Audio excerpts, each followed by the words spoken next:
ഒത്തിരി സ്വപ്നങ്ങൾ സീരിയലിൻ്റെ ഏറ്റവും പുതിയ പ്രൊമോ റിവ്യൂയിലേക്ക് എല്ലാ കൂട്ടുകാർക്കും സ്വാഗതം. അങ്ങനെ അബ്രാമി വീട്ടിലെത്തുന്ന സമയത്ത് അബ്രാമിയുടെ മുഖത്തെ ഒരു വിളർച്ചയൊക്കെ കണ്ടിട്ട് അഞ്ചു വിചാരിക്കുന്നു അന്ന് തട്ടുകടയിൽ വെച്ച് കണ്ട പയ്യനെ ഇന്നും കണ്ടു കാണും.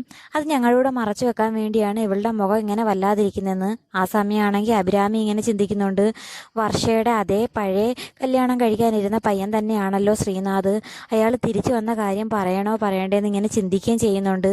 ആ സമയത്ത് ചിന്തിക്കുന്നുണ്ട് ശ്രീനാഥ് വർഷയുടെ ഫോട്ടോ കാണിച്ചതും അതുപോലെ തന്നെ വർഷയ്ക്ക് വേണ്ടി കാത്തിരിക്കുവാണെന്നൊക്കെ പറഞ്ഞ സമയത്ത് അഭിരാമി പറഞ്ഞ് മനസ്സിലാക്കുന്നുണ്ട് അവൾ ചിലപ്പോൾ വേറെ ആരെങ്കിലും കല്യാണം കഴിച്ചിട്ടുണ്ടെങ്കിലോ എന്ന് പറയുന്ന സമയത്ത് ശ്രീനാഥ് പറയുന്നുണ്ട് അങ്ങനെ കല്യാണം കഴിച്ചിട്ടുണ്ടെങ്കിൽ ഞാനൊരു ശല്യവും ചെയ്യാതെ ഞാനങ്ങ് പോകുമെന്ന് പറയുകയും ചെയ്യുന്നുണ്ട്.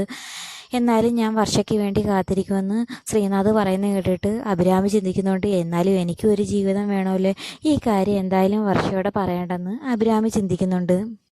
അതുപോലെ തന്നെ ശ്രീനാഥിനെ കണ്ട വിവരം വീട്ടിൽ ആരോടും പറയാൻ പറ്റാത്ത ആകെപ്പാടെ ഒരു വിഷമത്തിലാണ് അഭിരാമി നിൽക്കുന്നത്.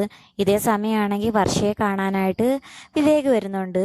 കൂട്ടത്തിൽ വർഷയുടെ കെട്ടിപ്പിടിച്ച് കവളിലൊരു ഉമ്മയൊക്കെ കൊടുക്കുന്നത് കണ്ടു കഴിഞ്ഞപ്പോൾ അഭിരാമി ചിന്തിക്കുന്നുണ്ട്, ഇത്രയും സ്നേഹമുള്ള ഇവരെ തങ്ങളിൽ പിരിക്കുന്നതിനെക്കാട്ടി നല്ലത് ശ്രീനാഥിൻ്റെ കാര്യം ഒരു കാരണവശാലും പറയണ്ട, എന്തായാലും ഇവർ തന്നെ ഒന്നിക്കട്ടെ, ആ സമയം എനിക്കും ശ്രീയേട്ടനും കൂടി ഒന്നിക്കാമെന്ന് അഭിരാമി ചിന്തിക്കുകയും ചെയ്യുന്നുണ്ട്.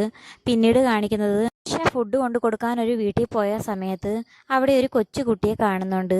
ആ കുട്ടിയാണെങ്കിൽ ദാഹിച്ച് വിശന്ന് അവിടെ അവശയായി കിടന്നുറങ്ങുകയായിരുന്നു.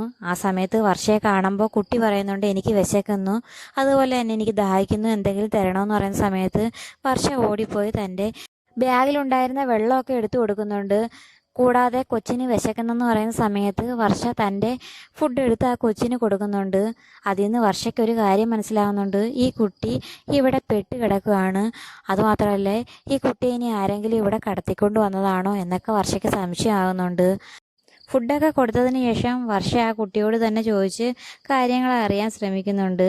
എന്തായി തീരുമെന്ന് കാത്തിരുന്ന് തന്നെ കാണാം. അപ്പോൾ വീഡിയോ ഇഷ്ടമായ ചാനൽ സബ്സ്ക്രൈബ് ചെയ്യാനും സപ്പോർട്ട് ചെയ്യാനും മറക്കല്ലേ കൂട്ടുകാരെ.